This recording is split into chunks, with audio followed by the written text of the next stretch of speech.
All right, so we're diving into Islam today Yes, we are. with Dr. Hathout's book, Reading the Muslim Mind. I think this is going to be really interesting. It is a fascinating book. Yeah, it's one that a lot of you have requested Mhm. because I think people really want to understand Islam beyond just the headlines, right? Absolutely. Not the sound bites, but Yeah. really how it shapes the lives of, what is it, over 1 billion people around the world? That's right. And what's so great about this book is that Dr. Hathout doesn't just like lay out dry theology, right? Yeah. It's not a textbook. Yeah. He tackles the so what questions. I love that. You know, how does belief actually impact daily life? Yeah. Ethics, politics, even how Muslims view global issues. And he does it right from the start, too. Oh, yeah. He uses this analogy about a book needing an author. It's such a simple analogy, Yeah. but it's so powerful. But it perfectly captures the Islamic view of God as the creator. Absolutely. It's like you can't have this incredibly complex, intricate book without someone writing it. Right, exactly. And what I found fascinating was that he himself wasn't always a believer. Right. He even talks about trying out atheism, especially during his time as a scientist, which I thought was interesting. Yeah, and you know what's interesting is that it wasn't as common as you might think, even among scientists, to be an atheist, even back then. Yeah, so he's coming at this from a place of having really wrestled with these big questions himself, which I think makes his perspective even more valuable. Absolutely. So what was it that shifted his thinking? You know, he really just couldn't reconcile the complexity and the order of the universe with the idea that it all just happened by chance, right? Yep, yeah. It just didn't make sense to him.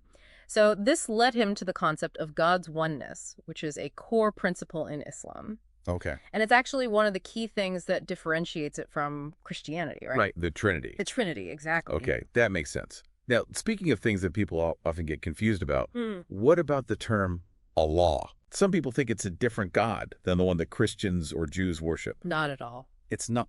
Allah is simply the Arabic word for God.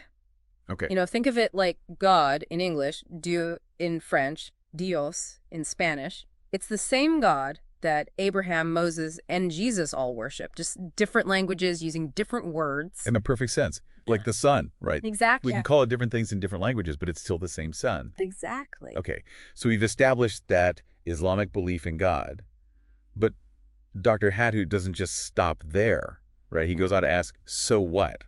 Why should any of this matter to our lives? Yeah, it's such a crucial question Yeah. because it's so easy to get caught up in the theology, Right. but he wants to make it relevant. Yeah. So he connects belief in God to what makes us uniquely human. Okay, like what? Things like reason, morality, free will, that we have the ability to choose, and then ultimately that we're accountable for those choices. Yeah, that's interesting. So he's saying these aren't just abstract ideas. No, not at all. They actually have an impact on how we live, the choices we make, the kind of people we become. Exactly. Wow. That's pretty profound when you think about it. It is. Because if you believe that you are accountable for your actions, well, that changes how you view your purpose, your relationships, even how you interact with the world around you. Right. It's like, if you believe there are no consequences, Yeah. then why bother trying to be a good person? Right, exactly. But if you believe that there's a higher power that's ultimately going to judge your actions, then it makes you think twice. Yeah, makes you really examine your choices. Absolutely. That's a powerful thought. So how does all of this tie into how Islam views other faiths? Because I know that's something a lot of people are curious about. Yeah, it's a big one. Well, Dr. Hathout really emphasizes the common ground that Islam shares with Judaism and Christianity. Okay. He even calls them people of the book Oh, right. because they all stem from that same prophetic tradition, starting with Abraham. Yeah, and there's something in the book that really surprised me. A Muslim man can actually marry a Jewish or Christian woman Right. without her converting. Yeah. I did not know that. Yeah, a lot of people don't know that. That's fascinating. But it really highlights this fundamental principle in Islam, respecting the space of the other, right? Okay. It's acknowledging that different faiths have different beliefs, and yet there's still room for mutual respect and even, deep personal connections. Especially in today's world where we hear so much about religious intolerance. Absolutely. It's so refreshing to Yeah. hear that, It is. that perspective. Yeah. That you can disagree on theology Right. without hating or demonizing each other. Exactly. And Dr. Hathout argues that understanding these commonalities is key to building bridges, breaking down stereotypes. Absolutely. So we've seen the commonalities, Mm. but where do those paths diverge? Mm. Where do the beliefs start to differ significantly? Well, there are certain biblical stories that Muslims find hard to reconcile with their understanding of God. Okay, like what? For example, the idea of God walking in the Garden of Eden or wrestling with Jacob, Right. that seems to contradict that Islamic emphasis on God's absolute transcendence and perfection. Okay, that makes sense. And I remember him also going into the stories of Abraham's sons, Isaac and Ishmael. Right, and he's very careful there, Okay. very sensitive to potential biases in how those stories are interpreted. In Judaism and Christianity, the focus is on Isaac, right, Right. as the heir to God's covenant with Abraham. But in Islam, they give equal weight to Ishmael. Okay. In fact, Muslims trace their lineage back to Ishmael. Interesting. And the Kaaba, the holiest site in Islam, Yeah. is believed to have been built by Abraham and Ishmael together. So there's this sense of reclaiming a narrative that might have been marginalized in other traditions. Exactly. Yeah, I see that. And this leads to another key difference, right? The Islamic perspective on Jesus. Right. That's a big one, obviously. Huge, yeah, given how central he is to Christianity. Yeah. So what's the Islamic view?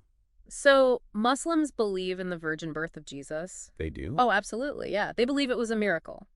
And they revere him as a prophet sent by God. Oh. But they don't see him as divine or the son of God in the literal sense. So agreement on his prophethood, Right. his role as a messenger, Mm-hmm.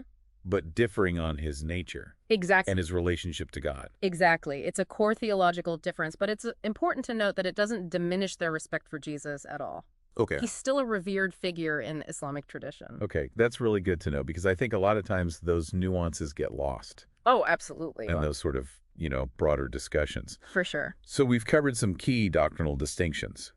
But what about the historical relationship between Islam and the West? Ooh, yeah, that's a loaded topic. Pretty loaded. It is. And Dr. Hathout cautions us to remember that actions don't always reflect faith. Okay.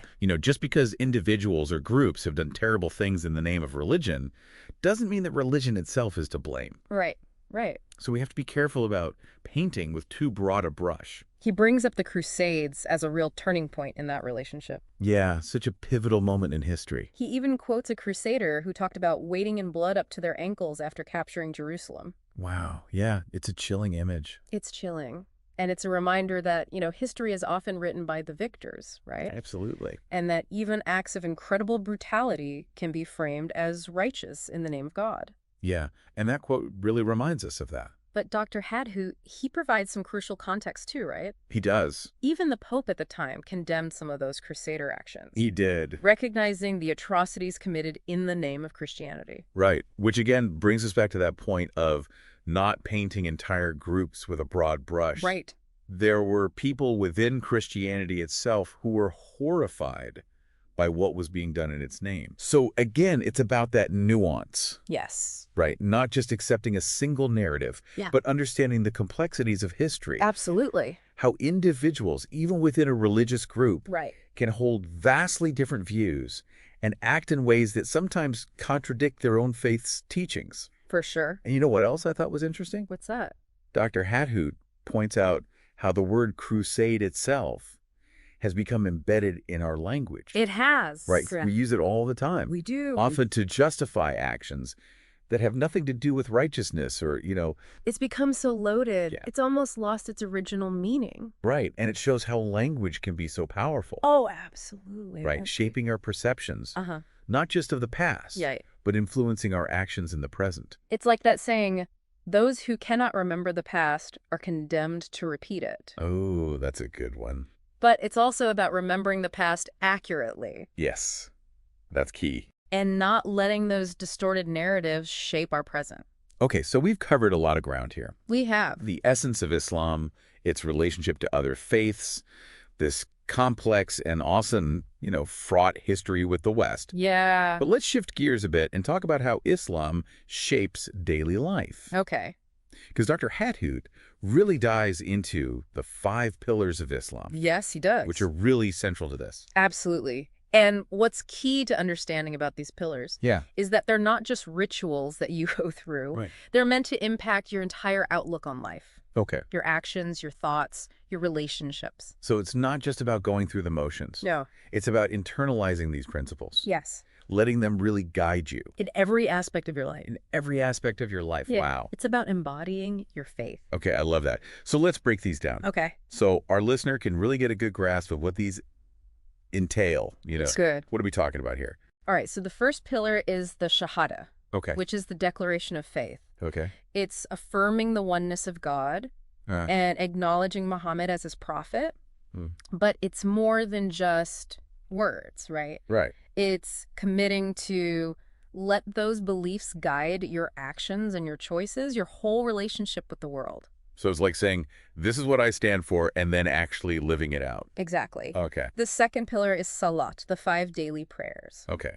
And these aren't just about, like, reciting words. No, it's much deeper than that. Yeah. It's about taking those moments 5 times a day to reconnect with God, Okay. to find peace and grounding amidst all the chaos of life. So it's like hitting that pause button, Exactly. on life's craziness and recentering yourself. Recentering, exactly. Reminding yourself what truly matters. Absolutely. Okay, what's next? All right. The third pillar is Zakat, Zakat. which is often translated as charity, Okay. but it's more like a built-in system of social responsibility. So it's not just giving when you feel like it. No. It's recognizing that you have an obligation to help those less fortunate. Precisely. And it's even calculated based on a percentage of your wealth. Oh, wow. So those who have more contribute more to the community's well-being. It's amazing how these all build on each other, Oh, I know. It's beautifully designed. Yeah, it is. What's number 4? Okay, so number 4 is fasting during Ramadan. Ramadan. Yes. Okay. And, a lot of people assume it's just about not eating or drinking. Right. But there's so much more to it than that. I bet there is. What else is there? Well, abstaining from food and drink is central, of course. Yeah. But it's about cultivating empathy for those who go hungry, Okay. building self-control, Yeah. and really focusing on your spiritual growth. So it's like a month-long spiritual boot camp. You could say that, yeah. I like that. Okay, we're on the 5th one. All right, and finally, there's the Hajj, the pilgrimage to Mecca. The Hajj? It's a once-in-a-lifetime journey that every Muslim who's physically and financially able is obligated to undertake. And it's amazing to see the pictures, right? Oh, it's incredible. Millions of Muslims from all walks of life, All races, all ethnicities, all coming together to together, perform these same rituals. all wearing the same simple white garments. It's a powerful image. It is, all standing as equals before God. And that's really what Islam emphasizes, isn't it? It is. That equality, that brotherhood, that sisterhood. Yes. Transcending all those worldly divisions. It's really incredible how these 5 pillars, when you see them in their full context, Right. really do offer a roadmap for a meaningful life, both personally and as part of a larger community. It's a beautiful system It is. when you really understand it. It is. Well, we'll pick up here next time Okay. as we continue our journey through reading the Muslim mind. Welcome back. As we continue exploring reading the Muslim mind, I think it's important to address some of the misconceptions surrounding Islam, particularly when it comes to morality. Right, because we hear so many accusations, right? Yeah. That Islam promotes violence, that it condones lying, Right. that it treats women as second-class citizens. It's a lot to unpack. It is. And Dr. Hathout, he doesn't shy away from these. It does. He tackles these accusations head on. And, what he argues is that they're based on a very selective reading of the Quran Right. and Islamic teachings, and often a distorted one, right? Taken out of context. Yeah. And so he really encourages you to go to the source itself, Okay. read the Quran, Yeah. study the Prophet Muhammad's teachings, and decide for yourself That's a good point. what Islam truly stands for. Yeah, because it's like anything else. Right. You can't really form an informed opinion Right. without going directly to the source material. So what does Dr. Hathout say about Islamic morality when you actually, dig into the Quran? Well, he points out that the Quran really emphasizes character building, Okay. promoting virtues like honesty, compassion, justice, kindness. There's even a verse that warns against blindly accepting information without knowledge, Oh. stating that, and I'm quoting here, the hearing, the sight, and the heart, about all those one will be questioned. right? It's a reminder that you are accountable not only for your actions, but also for what you believe Right. and what you spread. Wow. So that's really emphasizing the importance of critical thinking, taking responsibility for the information you consume and share. Absolutely. That's pretty powerful. Now, what about the challenges we face in the 21st century, right? Yeah. Like economic inequality, Right. political instability, the rapid pace of technology. What does Islam have to say about those? Because those are things we're all grappling with. Yeah, and Dr. Hathout, he doesn't shy away from those issues either. He doesn't. No, in fact, he critiques both communism and capitalism. Whoa, okay, so he's kind of coming at it from both ends of the political spectrum there. He is. He's saying neither system Yeah. ultimately addresses the full spectrum of human needs. Interesting. So what does he see as the flaws in each? Well, he sees both communism and capitalism as prioritizing material wealth and economic growth above all else, Okay. often at the expense of human well-being and spiritual values. So with communism, obviously he's critiquing the suppression of individual freedoms. Right. But with capitalism, he's critiquing those excesses of individualism that focus on me, me, me. Right, right. So if neither of those systems are the answer in his view, then what does he propose? Like, what does he see as a just and equitable alternative? Well, she calls for an economic system that's rooted in Islamic principles. Okay. One that emphasizes both individual and societal well-being. Uh-huh. He talks about the right to gainful employment, Okay. the ethical use of technology, and the responsibility of the wealthy to care for the poor. So those ideas resonate with a lot of concerns that people have today. You know, even outside of religious contexts, we see these growing movements toward ethical and sustainable investing, for example. Absolutely. And he's challenging us to really rethink those assumptions about, how we structure our economic systems. Right. For instance, he critiques the very foundation of usury or interest, Okay. arguing against the idea that money should breed more money. It's thought-provoking, even if you don't agree with every aspect of his argument. Absolutely.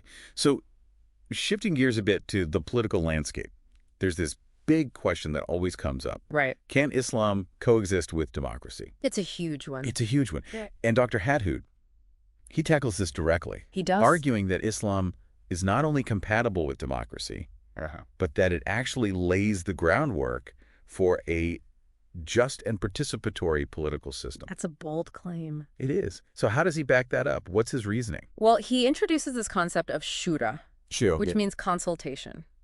Okay. Yeah. So it's the idea that decisions should be made through dialogue, debate, consensus building.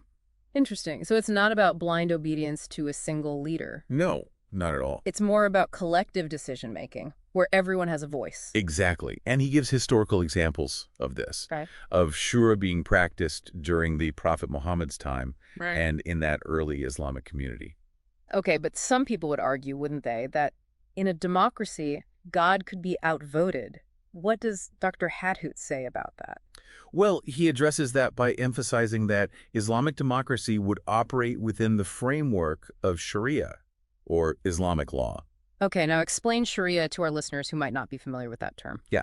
So think of Sharia as the Islamic legal system, similar to how we have secular legal systems in other countries. Okay, got it. Right. So there are these fundamental principles, right, Yeah. derived from the Quran and the Prophet's teachings that form the bedrock of this political system. So it's like a constitution, but based on divine guidance. Exactly. But within that framework, right? Yeah. There's room for those democratic processes like elections, Okay. representative government, protection of individual rights. So that raises all sorts of interesting questions, right? Oh, it does. Like how you balance divine guidance with the will of the people. Right. What are the strengths and potential weaknesses of such a system? Absolutely. It's something to ponder as you continue learning about Islam. It is. Okay. Now let's get into some maybe a little more controversial areas where Islam takes a firm stance, Okay. often contrasting with modern trends. I'm talking about topics like homosexuality, euthanasia, even the concept of jihad. Yeah, these are the hot button issues. They are. And Dr. Hathout, he doesn't shy away from those. No, he doesn't. He addresses them head on He does. with, I think, a calm, reasoned explanation He does. of the Islamic perspective, Yeah. really drawing on the Quran, Yeah. the Prophet's teachings, centuries of Islamic scholarship. Yes. So let's start with homosexuality. What is the Islamic stance on this, and what's the rationale behind it? Okay, so Islam views homosexuality as forbidden, Okay. primarily because marriage and procreation are seen as being between a man and a woman. Okay, and that is a stance that can be difficult to reconcile with modern perspectives on sexuality and identity. It is, and Dr. Hathout acknowledges that. He does. But he emphasizes that this doesn't mean that Muslims should hate or discriminate against individuals who identify as homosexual. Right. Right? It's about upholding a specific moral framework based on their religious beliefs. So recognizing that people may hold different views, Yes. but those differences don't have to lead to animosity or, mistreatment. Exactly. It's about respecting those differences while staying true to your own moral compass. Okay, now let's move on to euthanasia Okay. or mercy killing. Euthanasia, yeah, another tough one because there are such strong arguments on both sides. There are. So what does Islam have to say about it? Islam firmly rejects euthanasia. And this stems from that belief that life is a trust from God, Right. not ours to end, even in cases of suffering or terminal illness. So it goes back to that broader concept of the sanctity of life, Exactly. which is central in Islam. Absolutely. Taking a life, even your own, is seen as a violation of that sacred trust that's been given by God. Okay, and now for the big one, Right. jihad. This is perhaps the most misunderstood and misrepresented concept in Islam, right? It is. We often hear it equated with violence and terrorism. Exactly. And Dr. Hathout is very clear that that is a gross distortion of its true meaning. Okay, so set the record straight then. What is jihad really about? Well, he explains that jihad is primarily about inner struggle, Okay. the struggle to overcome your own weaknesses, Huh? to resist temptation, to strive for goodness, righteousness. So it's more about personal growth, Yes. spiritual development, than it is about, waging war against others. Exactly. Now, while military action can be a part of jihad, it's only permissible in very specific circumstances, primarily for self-defense Okay. or to protect the oppressed. Okay. And even then, I remember reading that there are very strict rules of engagement, right? There are, designed to minimize harm to civilians and non-combatants. Right.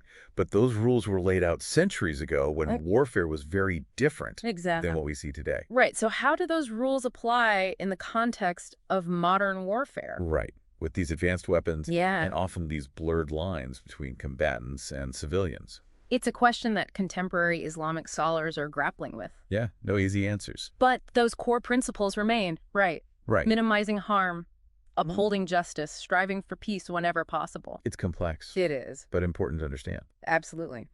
Well, we've covered some, pretty challenging territory in this section, from economic systems to end-of-life decisions to the concept of jihad. We have. But I think what comes through Yeah. is this emphasis on personal responsibility, Right. ethical conduct, and really striving to build a just and compassionate society.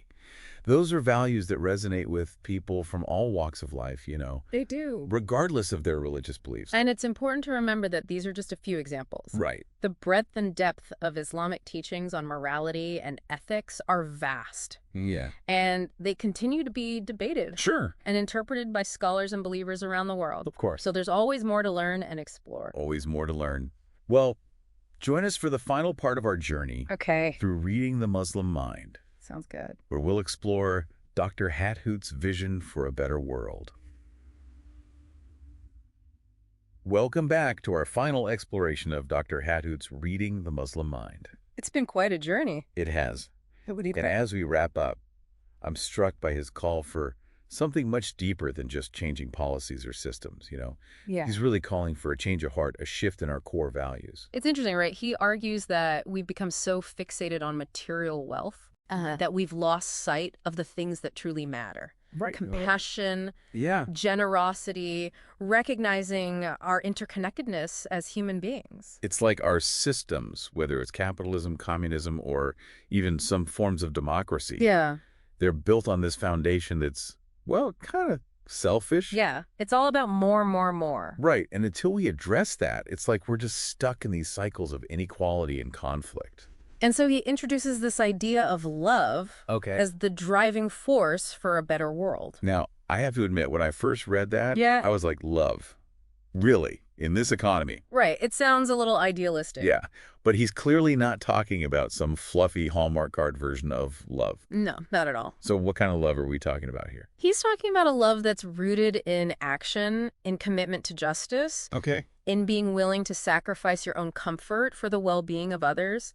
And he connects this back to the Islamic concept of tawhid, Tawhid. which is the oneness of God. Right, and so if you truly believe in God's unity, Yes. then you have to recognize the unity of all creation, Exactly. the interconnectedness of everyone and everything. It's all part of that same divine fabric. Wow, okay. It's like a ripple effect then, right? Yes. Love of God leading to love of humanity, leading to life for all creation. And from that, love flows compassion, Mm-hmm. generosity, a commitment to justice.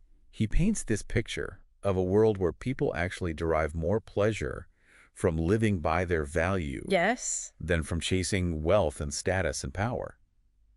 Which is a pretty radical thought considering how our society is structured, Yes. right? Like we're constantly bombarded with messages to buy more, consume more, achieve more. It's like it's baked into our DNA at this point. Right. But Dr. Hathout is challenging us to question those assumptions, to imagine a different way of being in the world, one that's grounded in spiritual values rather than just material pursuits.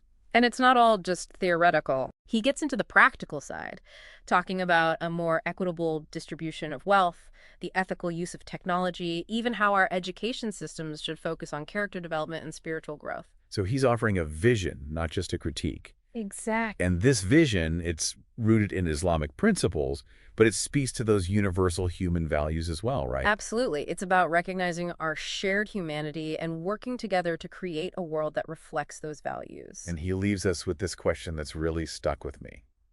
Do you think it's even possible in our world to make love, not greed, the driving force? Ooh, that's a powerful one. It is, right? What do you think? Is it possible? Well, I think Dr. Hathout believes it is, Okay. but it requires a real revolution of the heart, Hmm. a transformation that starts within each of us. And that transformation can then ripple outward to create a more just, Yeah. compassionate, and sustainable world. It's a message that gives me hope, and I hope it sparks something in you too. Thank you for joining us on this deep dive into reading the Muslim mind. It's been a journey of discovery, challenge, and ultimately inspiration. I think that's a good place to leave it.